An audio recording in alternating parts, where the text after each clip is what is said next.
Assalamualaikum warahmatullahi wabarakatuh. Selamat pagi dan salam sejahtera bagi kita semua. Perkenalkan, nama saya Nurul Hidayah, dosen keperawatan dari program studi Diploma 3 Keperawatan Stigesiasi Pontianak.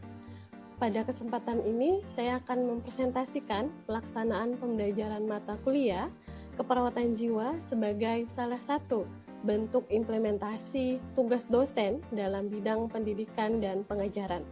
Video ini disusun sebagai bagian dari pernyataan diri dosen dalam unjuk kerja Tridharma Perguruan Tinggi atau PDD UK-TP pada sertifikasi dosen khususnya pada aspek pelaksanaan pembelajaran.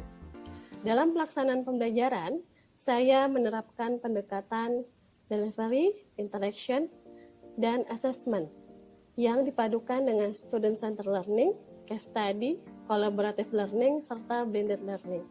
Melalui pendekatan tersebut, pembelajaran dirancang agar mahasiswa memperoleh pengalaman belajar yang aktif, kolaboratif, dan berpusat pada mahasiswa, sehingga mampu mencapai capaian pembelajaran yang telah ditetapkan.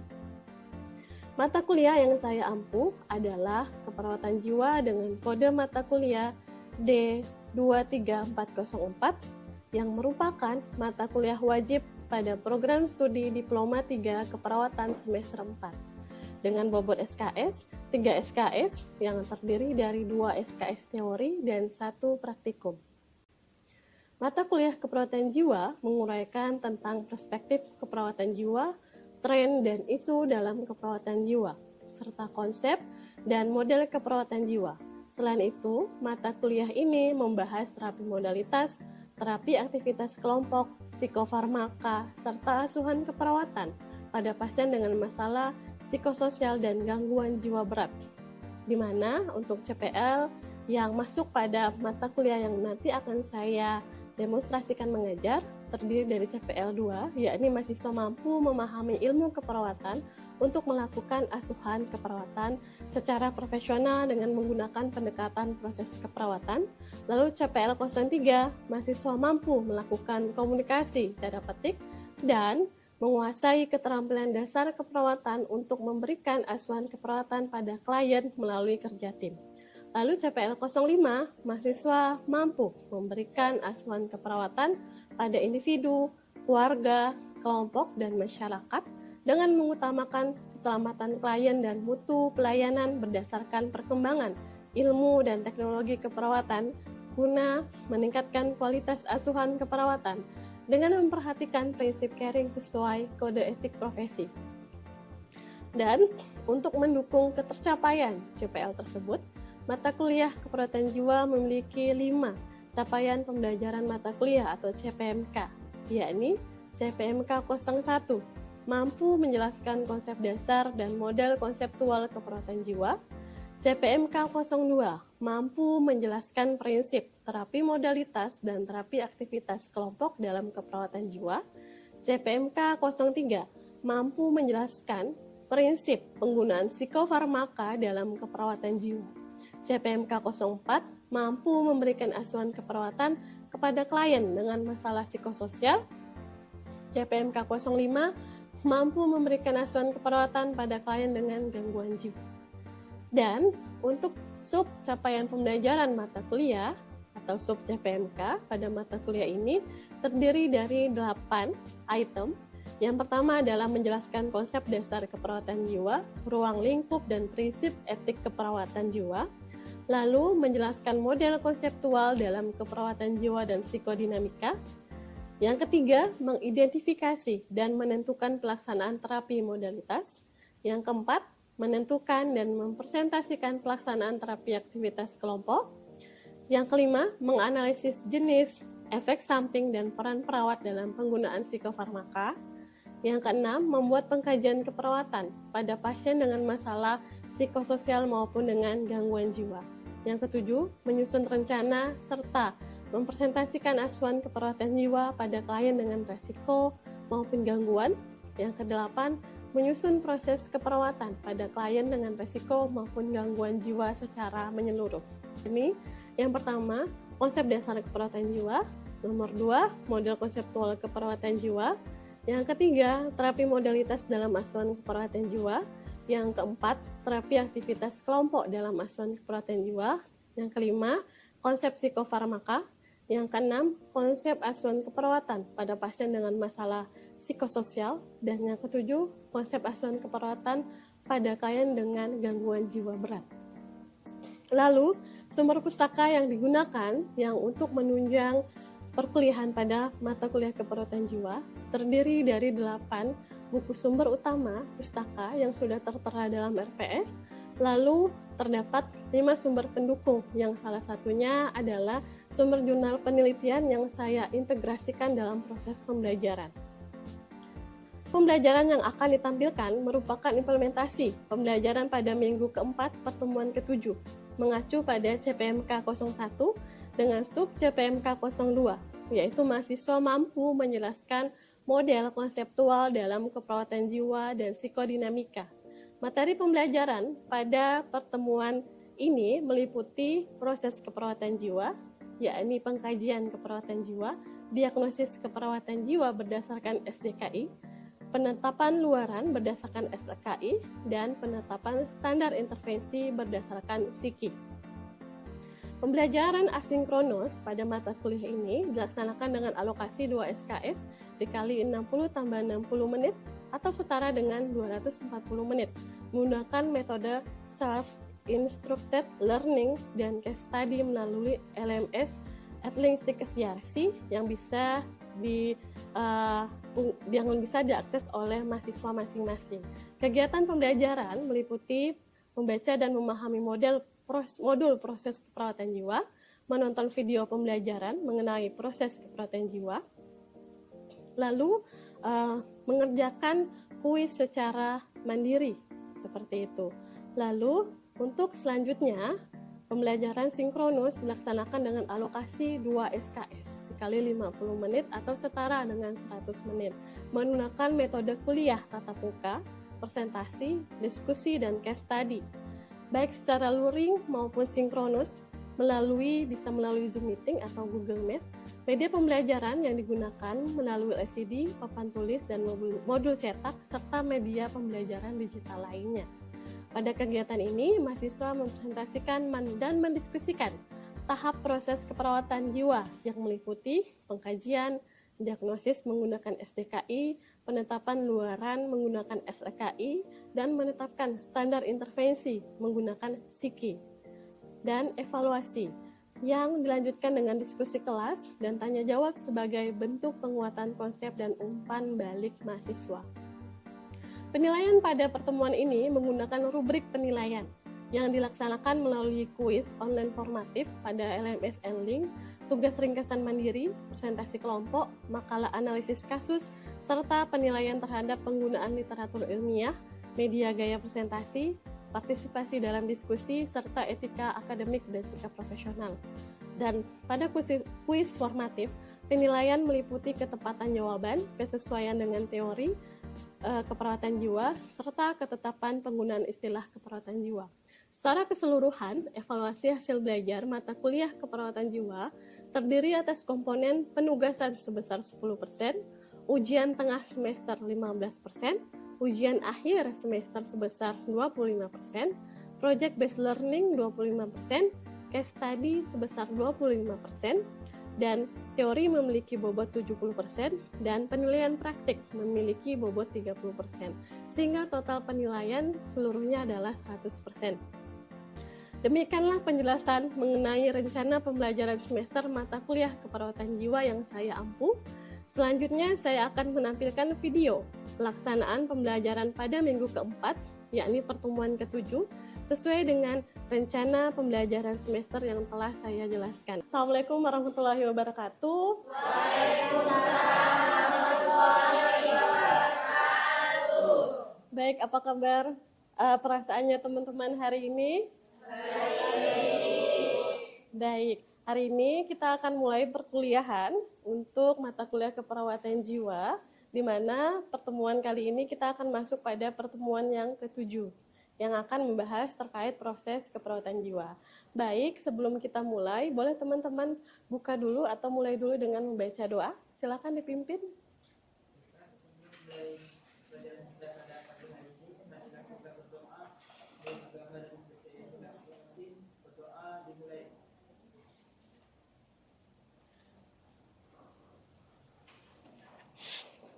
Baik, terima kasih Suhandi.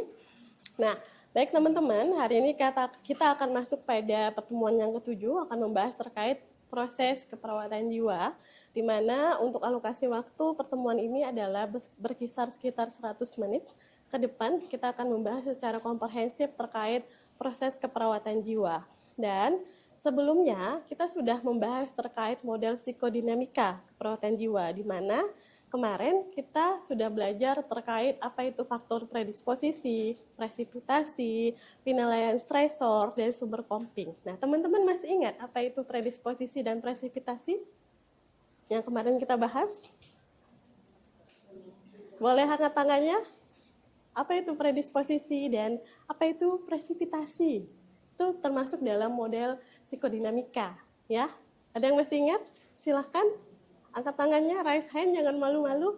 Silakan. Izin menjawab Ibu, faktor predisposisi adalah faktor pemicu yang terjadi lebih dari 6 bulan dan faktor presipitasi adalah faktor pencetus yang terjadi kurang dari 6 bulan.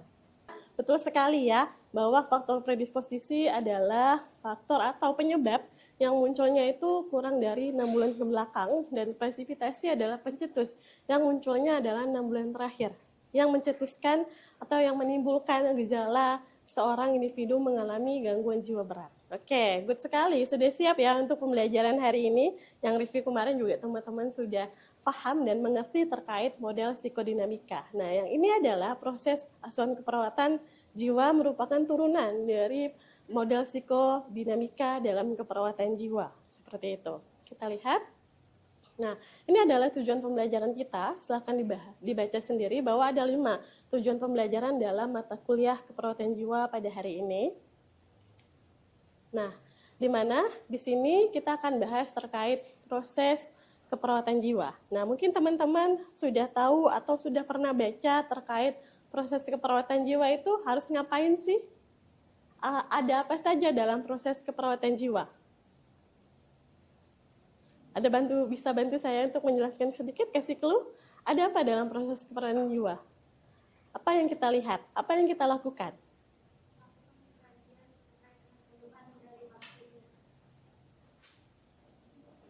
Oke, good. Terima kasih Vina, bahwa dalam proses pengkajian keperawatan atau proses asuhan, yang utamanya dilakukan adalah seorang perawat melakukan pengumpulan data. Dan apa saja yang harus diambil dalam proses keperawatan jiwa? Tadi Vida sudah menjelaskan sedikit, menjawab sedikit bahwa kita akan melakukan yang namanya pengkajian. Di mana di pengkajian itu kita harus mengkaji terkait data diri, seperti itu keluhan utama, keluhan saat dikaji dan sebagainya. Itu adalah proses keperawatan jiwa atau proses asuhan keperawatan jiwa yang komprehensif, yang di dalamnya adalah proses pengumpulan data yang dilakukan sendiri oleh individu, itu perawat kita. Kita sebagai perawat melakukan hal tersebut. Dan prinsipnya pasti setiap proses asuhan, baik itu proses asuhan keperawatan jiwa atau proses asuhan anak, maternitas, pasti tetap memakai dasar biopsikosospiritual. Secara holistik kita kaji. Jadi tidak hanya fisiknya saja yang kita lihat, tapi juga dari aspek psikologisnya. Apalagi pada ranah masalah keperawatan jiwa, di mana psikologisnya yang menjadi masalah utama, seperti itu ya. Jadi pada aspek psikologisnya harus kita kaji lebih dalam. Namun tidak menutup kemungkinan pada aspek biologis juga kita lihat apakah ada faktor trauma, gangguan neurologis, atau masalah-masalah gangguan otak yang dialami oleh pasien. Pada aspek biologis itu juga perlu, karena tidak semata-mata masalah gangguan jiwa berat itu muncul karena stresor lingkungan saja, tapi juga ada genetik atau pembawaan atau trauma fisik yang dialami sehingga dia mengalami gangguan jiwa berat. Jadi dari aspek biologis juga harus dikaji, psikologis utamanya itu juga harus dikaji pada pasien dengan gangguan jiwa berat. Ya, bagaimana hubungannya dengan lingkungan, aspek sosialnya dan spiritual, hubungannya dengan agamanya, kepercayaannya dan sebagainya. Itu adalah aspek holistik dari proses asuhan keperawatan yang teman-teman nanti akan lakukan di rumah sakit jiwa. Nah, jadi proses asuhan memang sasaran utamanya adalah pada gangguan jiwa berat, di mana setting pada gangguan jiwa berat itu nanti akan ada di rumah sakit jiwa. Namun teman-teman juga harus bisa mengkaji pasien-pasien dengan masalah resiko nantinya gitu ya. Apa saja sih masalah resiko nanti akan kita pelajari di pertemuan selanjutnya. Tapi teman-teman harus bisa mengkaji masalah resiko dan gangguan dari model psikodinamika ini. Seperti itu ya. Saya lanjut. Nah, ini adalah proses keperawatan tadi. Merupakan salah satu bentuk metodologi. Ya, metodologi dalam perawatan kita adalah proses asuhan keperawatan. Seperti itu ya. Ada metode ilmiahnya. Seperti itu ya. Ada prosesnya, mengkaji tadi kata Vina, merumuskan diagnosis, ya, merencanakan tindakan untuk mengatasi masalah. Ada yang namanya tindakan keperawatan yang kita dokumentasikan setiap harinya, seperti itu, dan kita evaluasi gitu ya. Maksimal untuk proses asuhan di lapangan kita tuliskan atau dokumentasikan selama 3 hari, seperti itu ya. Oke, ini adalah alur proses asuhan yang tadi kita sudah bicarakan di depan. Nah, fokus utamanya adalah pengkajian. Nah, pengkajian ini adalah turunan dari model psikodinamika. Ada predisposisi, presipitasi yang tadi teman-teman sampaikan, mekanisme coping, bagaimana seorang individu itu menyelesaikan masalahnya, gitu ya. Lalu ada diagnosa keperawatan. Ya, diagnosa keperawatan ada aktual, resiko, dan potensial, atau diagnosa sejahtera. Namun untuk masalah gangguan jiwa berat, dia sudah masuk pada aktual. Dan untuk ranah psikologis, masalah-masalah resiko itu masuk pada masalah resiko, kayak cemas, putus asa, tidak berdaya, dan sebagainya. Nah, lalu masuk ke perencanaan. Di sini kita akan merencanakan apa yang harus kita lakukan kepada pasien kita, gitu ya. Dan implementasi, gitu ya, turunan dari apa yang sudah kita rencanakan. Nah, diimplementasi, lalu dievaluasi secara sumatif dan formatif. Ini adalah siklus dari proses asuhan keperawatan. Ya, formatnya teman-teman sudah dapat ya, format pengkajiannya masing-masing. Di mana untuk format pengkajian kita harus kaji dari identitas, nama, dan sampai dengan kapan dia masuk. Ini bisa kita cross check di buku rekam medis pasien yang ada di ruangan. Alasan masuk kita tanyakan, Bapak Suhandi bisa ceritakan kenapa Bapak bisa sampai dibawa ke rumah sakit jiwa. Kita bertemu pasien sudah di ruangan tenang, maka kita gali lebih banyak apa yang dirasakan pasien saat sudah dirawat di ruangan tenang, misalnya ya. Nah, lalu untuk faktor predisposisi dan presipitasi, nah ini adalah faktor yang paling penting dalam proses asuhan keperawatan jiwa, di mana untuk faktor predisposisi adalah penyebab. Tapi penyebabnya ini kita harus runut pada 6 bulan ke belakang sampai dengan pada proses tumbuh kembang pasien tersebut, seperti itu. Dan kita harus lihat dari aspek fisik, psikologis, dan sosialnya, gitu ya. Untuk presipitasi juga sama, kita akan mengkaji dari aspek fisik, psikologis, dan sosialnya. Bagaimana 3 unsur tersebut muncul masalah di faktor predisposisi dan presipitasi. Seperti itu ya, teman-teman. Ini format checklist, nanti teman-teman bisa nanti langsung checklist saja ya. Sangat mudah. Yang saya garis bawahi terkait pengkajian status mental. Ya, di sini untuk pengajian status mental, teman-teman harus lebih teliti karena langsung menilai 14 simptom atau gejala yang ada dalam pasien kelolaan kalian. Untuk penampilan gampang ya, bisa menilai bajunya kebalik atau tidak, kotor atau bersih, ya, gampang. Nah, lalu ini karakteristik bicara, cepat dan sebagainya bisa langsung contreng saja. Lalu, nah, untuk aktivitas motorik. Nah, untuk aktivitas motorik yang teman-teman harus lihat dengan teliti, apakah ini dia masuk gelisah kah, agitasi. Saya punya video di sini untuk teman-teman telaah lebih lanjut agar teman-teman bisa membedakan mana aktivitas motorik yang sedang dialami oleh pasien kalian. Aktivitas motorik. Aspek ini merujuk kepada perilaku motorik pasien seperti berjalan mondar-mandir di ruangan, lesu, tegang, dan aktivitas lain seperti agitasi, gerakan motorik yang menunjukkan kegelisahan. Baik, Pak.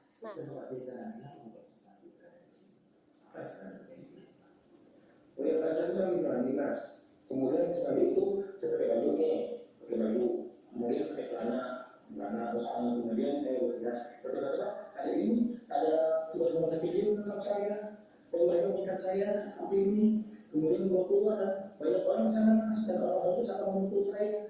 Dan kemudian saya masuk ke ambulan, dan kemudian saya dibawa ke rumah sakit jiwa, kemudian di ada orang saya diikat mas, diikat kemudian saya disuntik kemudian saya dihilangkan di sini, dan tapi kalau besok paginya saya tetap masih di sini, Mas, terikat juga seperti itu. Oke, itu adalah contoh dari aktivitas motorik, yaitu agitasi ya. Gelisah banget pasiennya, banyak gerak gini-gini lah, pegang badan, atau bahkan dia bisa meninggalkan kita. Seperti itu adalah aktivitas motorik agitasi, seperti itu ya. Lalu contoh untuk merumuskan diagnosa keperawatan, kita berbeda ya untuk penulisan tabel analisa. Nah, tabel diagnosa kita hanya diagnosa data, lalu masalah keperawatan. Kita diagnosis tunggal tidak dihubungkan dengan etiologi, tidak berhubungan dengan. Seperti itu. Ini adalah list masalah-masalah keperawatan jiwa yang bisa ditegakkan pada pasien. Oke, saya punya kasus di sini. Teman-teman boleh untuk menuliskan apa yang kita dapat, dan dari data ini, dari kasus ini, mana yang bisa kita masukkan pada data subjektif dan mana yang bisa kita masukkan pada data objektif pasien. Seperti itu ya. Kita tulis di sini.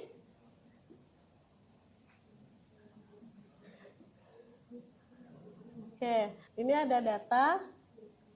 Nah, di sini ada masalah.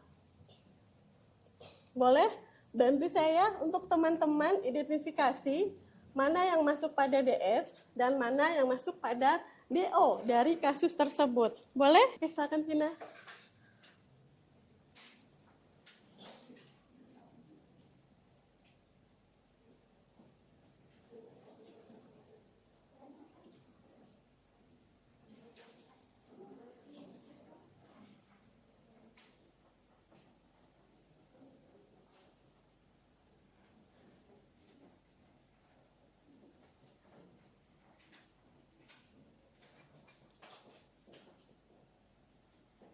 Oke, good. Pasien mengatakan mendengar suara yang memarahinya. Oke, terima kasih Vina.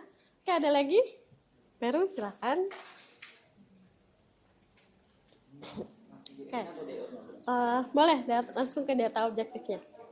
Setelah seluruhnya, pasien tampak suka bicara sendiri, komat kamit. Itu yang kita temukan pada kasus ini. Nah, dari dua data ini, berarti masalahnya adalah halusinasi. Oke, good. Sudah pintar ya semuanya ya. Oke, nah di sini adalah masalah utamanya pada kasus ini adalah halusinasi. Di mana halusinasi ini adalah gangguan sensori persepsi, di mana ada bayangan-bayangan palsu atau suara-suara palsu yang tidak nyata. Orang lain tidak bisa melihatnya, tapi pasien itu sendiri yang merasakannya. Ya, untuk halusinasi ini menyerang pada 5 sensori panca indera. Nanti kita akan bahas di pertemuan selanjutnya untuk lebih spesifik membahas terkait halusinasi. Nah, sekarang kita hanya membahas bagaimana proses asuhan keperawatannya. Seperti itu ya. Oke, good. Teman-teman sudah baik sekali. Perawatan. Nah, rencana ini kita dapat dari mana? Dari buku SDKI ya, 3S ya. SDKI, SLKI, dan SIKI. Namun, untuk keperawatan jiwa, kita tidak hanya punya satu referensi saja untuk merencanakan, tapi juga kita bisa pakai buku keliat. Gitu ya. Dan di mana untuk prakteknya nanti di rumah sakit jiwa masih menggunakan referensi dari keliat. Namun kita juga harus belajar terkait SDKI, karena SDKI adalah standar diagnosa yang sudah dipakai di seluruh Indonesia, dan beberapa rumah sakit jiwa di luar provinsi Kalbar sudah menerapkan diagnosa SDKI pada implementasi asuhan di rumah sakit jiwanya. Namun kita belum, masih dengan keliat, tapi kita harus bisa menguasai keduanya. Seperti itu ya, dimana di dalam buku SDKI atau keliat sudah terhimpun gitu ya, tinggal kita salin saja apa rencana tindakan keperawatan yang sesuai dengan masalah pasien kita gitu ya. Halusinasi apa yang harus kita lakukan, semuanya sudah terakumulasi pada buku SDKI maupun keliat, seperti itu. Oke, sebelum kita akhiri ada kuis ya, boleh teman-teman keluarkan Androidnya sekarang gitu ya, dan silakan scan barcode ini ya. Ini ada kuis ya untuk menilai kemampuan kalian apakah sudah baik atau tidak pada pertemuan hari ini. Sudah? Silakan kerjakan dalam waktu 3 menit ya. Udah, silakan kerjakan dulu. Silakan, kita kerjakan dulu. Oke, kerjakan semampu kalian ya, sebisa kalian. Silakan dikerjakan. Oke, 3 menit ya. Silakan. Oke, sudah ya? Sudah? Kita akan lihat siapa yang menduduki posisi top skor untuk kuis hari ini ya. Siapa nih ya kira-kira ya? Nah, Suhandi, ada lagi? Siapa lagi tebakannya? Siti Fatimah. Oke, kita lihat ya apakah prediksi teman-teman benar. Oke, ini hasilnya. Tepuk tangan. Oke, selamat ya. Ini top skor. Ini top skor kita pada hari ini, 3 top skor teratas ya. Ada Siti Fatimah ya, lalu ada Vina dan Suhandi. Oke, selamat kepada 3 top skor pada hari ini yang sudah dapat menjawab dengan baik ya kuis kita pada pertemuan yang ke-7 ini. Baik, sebelum kita akhiri, adakah teman-teman yang ingin bertanya terkait proses asuhan keperawatan? Silakan raise hand. Izin bertanya Bu, terkait dengan pengkajian, pengumpulan data, kan kita melakukan pengkajian dengan banyak keluhan pasien yang disampaikan. Nah, bagaimana cara kita menentukan diagnosis prioritasnya Bu dari banyak keluhan tersebut?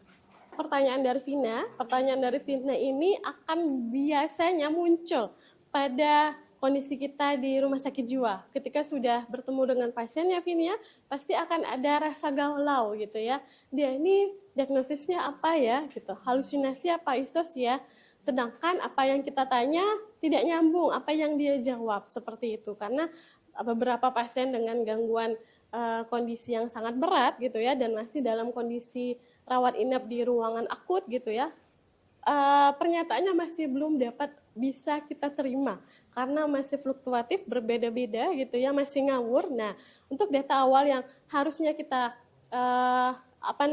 ambil adalah data dari rekam medis, lalu nanti akan kita tanya lebih lanjut terkait keluhan utama dan riwayat masuk secara objektif kepada pasien. Dan yang menjadi satu hal yang penting pada proses asuhan keperawatan jiwa adalah dengan prinsip hear and know. Jadi yang saat ini kita tanya itu adalah masalah utama yang harus kita tegakkan menjadi diagnosis prioritas pada pasien. Kita tidak harus galau dengan pernyataan 5 menit kemudian yang pasien katakan, karena kita sudah menggunakan prinsip hear and know.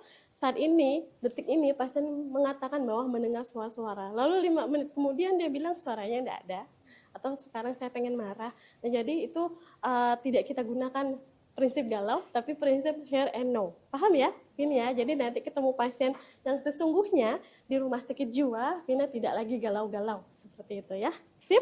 Paham ya? Good, buat Vina ini menjadi bekal pelajaran kepada teman-teman ketika nanti di RSJ tidak kaget lagi bertemu dengan pasien dengan gangguan jiwa berat di RSJ. Sebelum saya akhiri, nanti teman-teman silakan buka LMS-nya, Edlink ya, seperti biasa di Edlink masing-masing teman-teman. Di situ sudah saya masukkan video pembelajaran, modul pembelajaran, dan juga kasus ya. Kasus yang sudah saya bagi per kelompok. Teman-teman nanti silahkan kerjakan per kelompok kasus yang seperti tadi, dirangkum dan diramu dalam proses asuhan keperawatan yang komprehensif sampai dengan evaluasi. Ya, silakan teman-teman yang kelompok untuk membagi tugas dan menuliskan laporannya. Di pertemuan ke-8 nanti kita akan mempresentasikan dari hasil telaah teman-teman kelompok dalam mengidentifikasi kasus keperawatan jiwa yang sudah saya masukkan pada Edlink teman masing-masing. Seperti itu ya. Baik, kita akan ketemu lagi di hari Kamis depan gitu ya, dengan pertemuan ke-8 dengan sesi masih membahas terkait proses asuhan keperawatan jiwa. Namun teman-teman sendiri yang nanti akan mempresentasikan hasil telaah tinjauan kasus fiktif yang sudah saya masukkan dalam Edlink. Baik, untuk hari ini saya sudahi dan kita tutup pertemuan ini dengan melafazkan hamdalah. Alhamdulillahirabbil alamin. Wabillahi taufiq wal hidayah. Wassalamualaikum warahmatullahi wabarakatuh.